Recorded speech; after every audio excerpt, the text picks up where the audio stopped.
महाराज श्री, पिछले 5 सालों से जीवन में अंधकार छाया हुआ है, कभी भी सफलता नहीं मिल रही है। जीवन में आगे क्या करूं क्या ना करूं समझ नहीं आ रहा। सफलता किसे माना है आपने?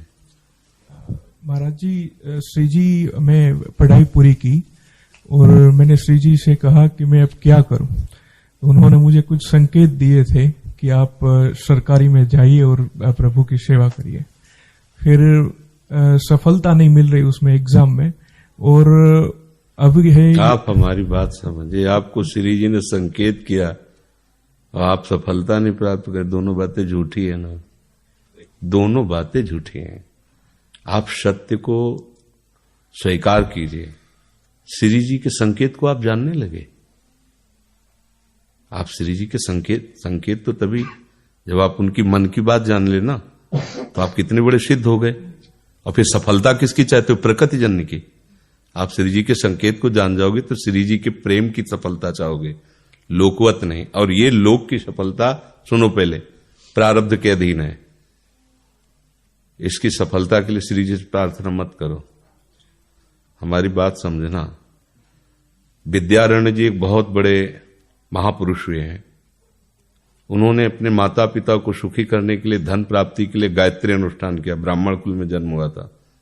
एक पुरस्चरण 24 लाख गायत्री होता है।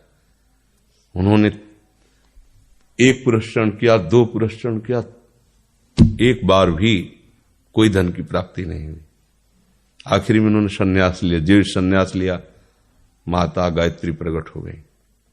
उनका अब इंद्रासन भी मांगो तो आपका, तो बोले अब क्या जरूरत है, अब तो वैरागी हो गया, विरक्त हो गया। माता पिता भी पधार गए, उनकी सेवा के लिए अर्थ चाहना।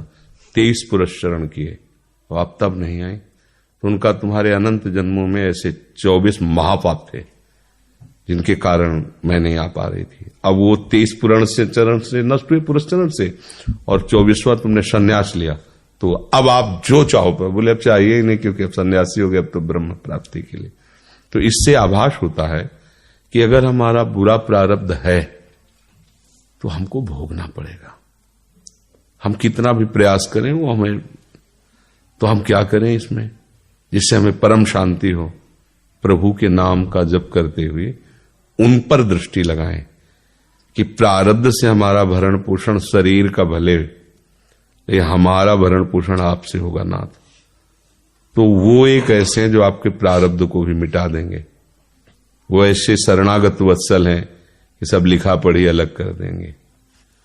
सुदामा जी को दरिद्रता का योग था। ऐसी दरिद्रता, कई कई दिन तक भिक्षा नहीं मिलती थी। ये जितने भी चरित्र हमारे लिए उदाहरण है। मांगने जाते थे तो मांगने से भी नहीं मिलता था, कई कई दिन। तो एक दिन उनकी पत्नी ने कहा कि हमारा आपका तो चरणामृत से भी गुजारा 2 दिन 3 दिन हो, 4 दिन हो, छोटे छोटे बच्चे तो मर जाएंगे ऐसे। कुछ तो उन्होंने कहा, श्री कृष्ण के सिवा हमारा कोई नहीं, अब हम क्या कर सकते हैं। प्रारब्ध जब बिगड़ता है ना, वो कोई सफलता नहीं होने देता। तो एक दिन श्री रुक्मिणी जी प्रसाद ठाकुर जी को भोग पा रही थी, वो ऐसे रोक दिया, उदास हो गए। तो उनका, प्रभु ऐसी स्थिति हमने जब जब आपकी देखी, तो किसी भक्त को जब कष्ट होता है तब आपको ऐसे देखा है। कौन सा भक्त है और क्या कष्ट है? तो का एक सुदामा नाम के हमारे मित्र हैं, कई दिन से भोजन भी उनको। प्रभु आपके मित्र और मैं आपकी दासी, महालक्ष्मी का अवतार रुक्मिणी, आप हुक्म कीजिए, लोक लोक की संपत्ति वहां। बोले उसको चाह नहीं है, हमारे मित्र को चाह नहीं है, और चाह ना होने पर हम विवश हैं। अगर वो चाह कर ले तो सारी व्यवस्था हो जाए। तो बोले पैदा करो जाके चाह। बोले उनके हृदय में तो नहीं पैदा कर सकते, हम भी, क्योंकि जिस हृदय में भगवान का आश्रय और निरंतर चिंतन है वहां माया की चाह नहीं होती। बोले उनकी पत्नी के हृदय में, बोले प्रयास करते हैं जाके। भगवान संत वेश में गए, भिक्षाम दे, निकली। अतिथि का सत्कार करना गृहस्थ का धर्म होता है। हाथ जोड़ा और कहा, हम असमर्थ हैं, आपको भिक्षा नहीं दे सकते। क्यों? बोले हम अपवित्र हैं, हमारे ऊपर सूतक लगा हुआ है। किस बात का सूतक? हमने एक पुत्र जन्मा है, तो ठीक है हम 10-12 दिन बाद आ जाएंगे। बोले नहीं, आजीवन अपवित्र रहेंगे। वैसा कौन सा? बोले दरिद्रता रूपी। विद्वान की पत्नी है तो ऐसे उनका दरिद्रता रूपी पुत्र का जन्म, अर्थात सीधे कि मैं नहीं दे सकती या देने योग्य नहीं, ऐसा न कहीं उनका मैं अपवित्र हूं। तो उनका दरिद्र कैसे हो सकती हो? जिनके पति के मित्र द्वारिकाधीश भगवान श्री कृष्ण है, वो दरिद्र कैसे हो सकता है? एक बार कहो ना अपने पति से। चले गए।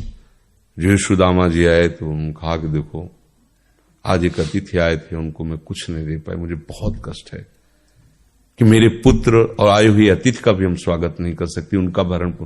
आपके मित्र द्वारिकाधीश प्रभु श्री कृष्ण है। सुदामा जी ने कहा, बोले चले जाओ ना, वो कुछ न कुछ सहयोग कर देंगे। तो बोले हम ऐसे मित्र नहीं बनाए कि वो हमारा सहयोग करें, कभी नहीं, मर जाऊंगा पर उनसे ये नहीं कहूंगा कि आप हमारा। बोले मत कहना, दर्शन के लिए तो चले जाओ, वो सुना है इतने उदार हैं कि वो जाने पर ही दे देंगे। सुदामा ने कहा दर्शन के लिए तो जा सकते हैं, बहुत दिन हो गए, ठीक है, पर मित्र के पास जाए तो कुछ लेके जाना चाहिए, मेरे पास तो कुछ नहीं ना। पड़ोस में जैसे किसी से मांगने गई तो अरे समय जब बिगड़ता कोई नहीं होता साथ। एक ने थोड़ी उदारता दिखाई तो चावल पछोरने पर जो आगे कणका होते चावल के, जो प्राय वो लिए सुदामा जी ने कहा हमारे प्रभु भाव के मुख है, कुछ ले जाएंगे, खाली हाथ तो नहीं है। पोट्री में सारांश में बता रहे हैं, द्वारपालों ने देखा कि हड्डी हड्डी शरीर में कई जगह से फटे वस्त्र, बेवाई फटी हुई, मतलब दिखाई दे रहा था दरिद्रता की मूर्ति है। तो उनका किससे मिलना है तुमको?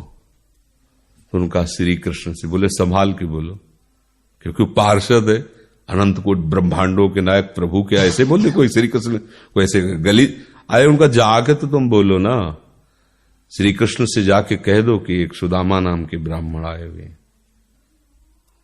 पार्षद गए, प्रभु बड़ा अजीब आदमी है, आपका नाम बिना किसी सभ्यता के ले रहा है। वो कह रहा श्री कृष्ण से कह सुदामा, कूद पड़े।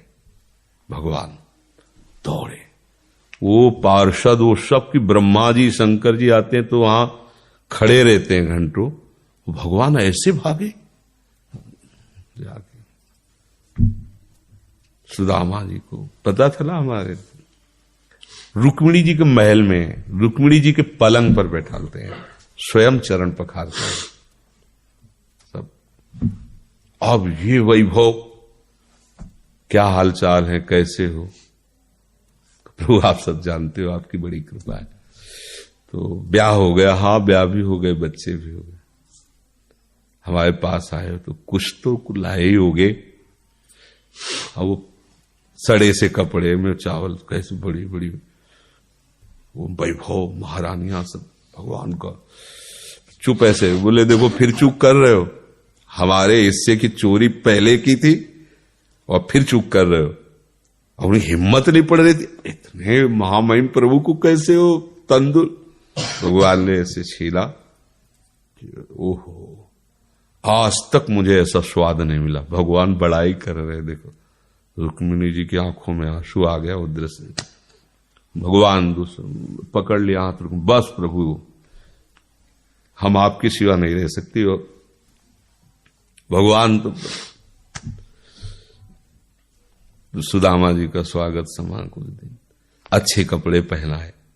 जब चलने लगे ना तो भगवान की तरफ वो देखते, मतलब कामना नहीं पर कि देखा पत्नी कह रही थी जाओगे कुछ लोग कुछ, चले प्रभु, हाँ ठीक, इधर से ऐसे चले जाना, हाथ भी खाली। प्रभु ने कहा देखो ये कपड़े जो है ना महंगे हैं, रास्ते में तुम्हें चोर बदमाश, तुम अपनी पोशाक पहने इनको उतार दो। बोले बड़ी कृपा, कपड़े भी उतार दिए और रास्ते में सोचे देखो निगेटिवली सोच रहे, मेरे श्री कृष्ण मुझे कितना प्यार करते हैं। उन्होंने इसीलिए नहीं दिया कि ये दरिद्र कहीं संपत्ति पाकर मतवाला होकर मुझे भूल न जाए, मुझे कितना प्यार करते हैं। प्रभु के प्यार में मगन होकर सुदामापुरी खड़ी जैसे द्वारिका। तो उनको भ्रम हुआ कि मुझे लगता है चलते चलते मैं पुनः द्वारिका आ गया। तो वहां पूछ रहे हैं कि ये किसका है। भगवान के पास विधाता है, उनका प्रभु ये तो गलत हो गया, इनके भाग्य में हमने लिखा था क्षय श्री, ऐश्वर्य का नाश, जीवन में नहीं ऐश्वर्य, क्षय श्री। भगवान ने उसका उल्टा कर दिया यक्ष श्री। जैसे कुबेर का अथाह धन का खजाना, त्रिभुवन का खजाना वही है कुबेर के पास, जैसे कुबेर का खजाना तो यक्ष श्री। तो कहा प्रभु, तो उनका इन्होंने एक पुण्य किया है, अनंत ब्रह्मांडों के समस्त जीवों को तृप्त कर दिया है। प्रभु खुद को खाने को ले तृप्त, बोले मेरे रोम रोम में करोड़ करोड़ ब्रह्मांड वास करते हैं और इनके तंदुलों से मैं तृप्त हो गया, अनंत ब्रह्मांडों का भंडारा हो गया। उसका जो पुण्य होता है लिख दो इनके भाग्य में। अब किसी की चलेगी प्रभु के आगे। तो एकमात्र प्रारब्ध को मिटाने वाले भगवान है, कर तुम अकर तुम अन्यथा कर तुम। तो आप भगवान की शरण होकर उनका नाम जप कीजिए और उनसे प्रार्थना कीजिए कि आपको उचित लगे तो समस्या का समाधान कर दीजिए, नहीं तो मुझे समस्या से लड़ने का बल और विवेक दीजिए, बात बन जाएगी।